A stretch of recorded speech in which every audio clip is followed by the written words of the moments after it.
Good morning guys. And guys, pumunta ako dito sa Tabuan Public Market dito sa Cebu.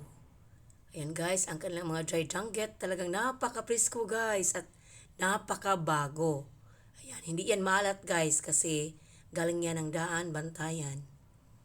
Ayan, bumili ako nito guys ng kalahating kilo at tingnan nyo ang kanilang mga pusito. Talagang napaka-presko at bagong-bago.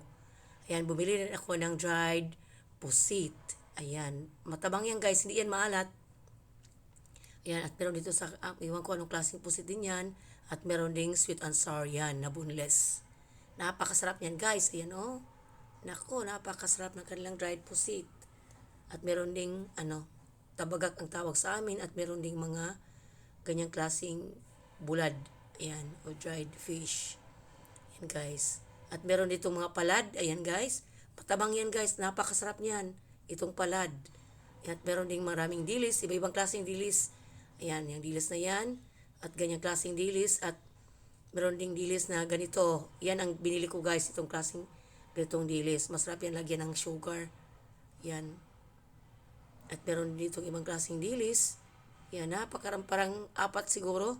Na klaseng dilis at ganyan oh. Mga tawag dyan na Ayan, yung kanilang sweet and sour na Ayan, balik tayo dito sa danggit.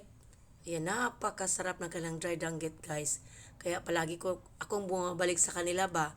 Kasi palaging bago. Tapos hindi pa maalat. Ayan, ito masarap din ganyan na dilis. Yan ang binili ko.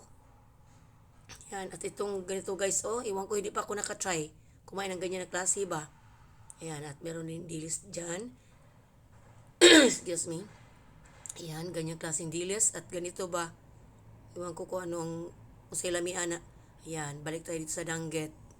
Talagang napakasarap na kanilang danggit. Ayan, kaya dito ako bumibili sila ang aking soki. Basta sa bulad. Kasi maganda ang kanilang bulad. Hindi parat. Ayan, ang kanilang pusit. Bagong bago.